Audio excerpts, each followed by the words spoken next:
اگر کسی دوست نے ہمارا یہ چینل ابھی تک سبسکرائب نہیں کیا ہے تو جلدی سے سبسکرائب کریں، لائک اور شیئر بھی کریں۔ میرا نام اشرف ہے۔ ہم 4 دوست سوات کلام میں سیر کے لیے آئے ہوئے تھے، مگر دریائے سوات کے کنارے پر ہماری گاڑی خراب ہو چکی ہوئی تھی۔ رات کا وقت تھا اور تا حد نگاہ سب کچھ ہی سنسان ہی تھا اور ہر طرف دریا کے پانی کی آواز آ رہی تھی۔ شرل کی آواز نے خوف و ہراس پیدا کیا ہوا تھا۔ میں اور میرے 3 دوست آصف، عاطف اور اوصاف اس وقت بہت ہی گھبرائے ہوئے تھے کہ اب کیا ہوگا۔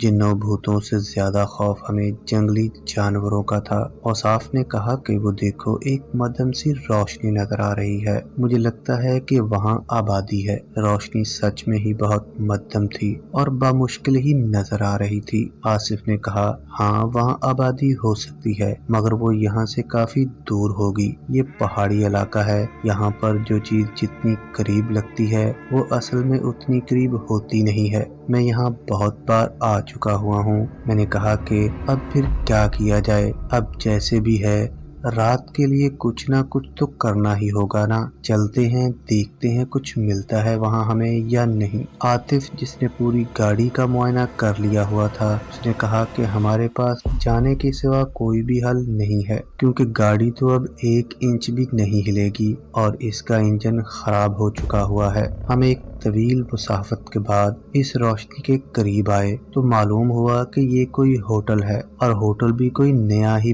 بنا ہوا تھا۔ اوصاف نے کہا کہ یہ تو جنگل میں منگل ہے، یہاں تو کوئی بھی سیاحتی مقام بھی نہیں ہے، یہاں کس نے یہ ہوٹل بنا ڈالا؟ عاطف نے کہا، دعا کرو ہمیں کوئی کمرہ خالی مل جائے۔ میں نے کہا کہ یہ جس جگہ ہوٹل ہے نا، اس سے تو ایسا ہی لگتا ہے کہ سارا ہوٹل ہی خالی ہوگا۔ ہم نے ریسیپشن پر جا کر دیکھا، وہاں ایک بوڑھی عورت تھی۔ آصف نے کہا کہ آنٹی جی، ہمیں یہاں رات گزارنے کے لیے ایک کمرہ چاہیے۔ عورت نے کہا کہ یہاں سارے ہی کمرے بک ہیں، تمہیں کوئی بھی کمرہ نہیں مل سکتا ہے۔ ہم سب ہی حیران ہو کر ایک دوسرے کی طرف دیکھنے لگے۔ اتنے ویرانے میں ہوٹل اور پھر بھی سارے کمرے بک ہیں۔ ہوٹل کے سامنے اور اندر کوئی بھی گاڑی یا سواری موجود نہیں تھی۔ اگر کوئی اس ہوٹل میں رہ رہا تھا تو وہ آیا کیسے ہوگا؟ ابھی ہم انہی باتوں میں لگے ہوئے تھے کہ چھت سے ایک فیملی نیچے آتی ہوئی نظر آئی، جس سے ہمیں یہ تو یقین ہو گیا تھا کہ وہ بوڑھی عورت جھوٹ تو نہیں بول رہی ہے۔ اس فیملی نے کاؤنٹر پر آ کر کہا کہ ہم چیک آؤٹ کر رہے ہیں۔ بوڑھی عورت نے کہا کہ ٹھیک ہے۔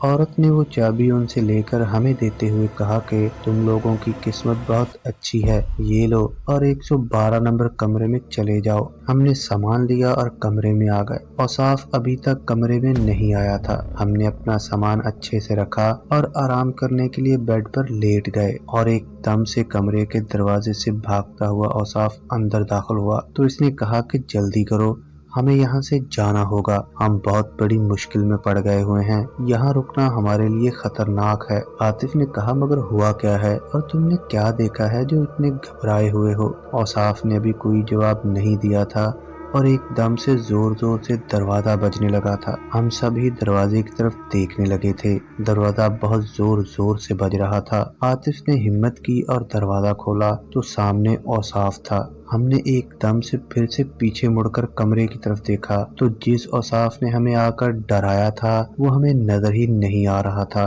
آصف نے اوصاف سے کہا کہ تم تو ابھی کمرے کے اندر تھے، تم باہر کیسے آئے؟ اوصاف نے کہا کہ کیا بات کر رہے ہو تم لوگ تو سامان اٹھا کر اوپر آ گئے تھے اور میں وہاں کاغذی کارروائی مکمل کر رہا تھا، میں کمرے میں کیسے آ سکتا ہوں؟ میں تو ابھی ہی آیا ہوں۔ اوصاف سامنے صوفے پر بیٹھ گیا۔ ہم سب ہی ہکا بکا اس کی طرف دیکھ رہے تھے۔ اوصاف نے کہا کہ کیا مذاق کر رہے ہو، بیٹھ جاؤ۔ آصف نے کہا کہ یہ ٹھیک بول رہا ہے، یہ ابھی ہی آیا ہے، کیونکہ عاطف نے اس کے لیے دروازہ کھولا ہے، اور جو اوصاف پہلے آیا تھا اس کے لیے کسی نے بھی دروازہ نہیں کھولا تھا، جبکہ میں نے دروازہ اچھے سے خود بند کیا تھا۔ میں نے کہا کہ مجھے لگتا ہے کہ ہم سچ میں ہی پھنس گئے ہیں، اس ہوٹل سے اچھا تو یہی ہے کہ ہم اپنی گاڑی میں ہی رات گزار لیں۔ آصف نے بھی کہا کہ یہی اچھا لگتا ہے۔ ہم چاروں نے ہی پھر سے اپنا سامان اٹھایا اور نیچے کاؤنٹر پر آ گئے، جہاں پر وہی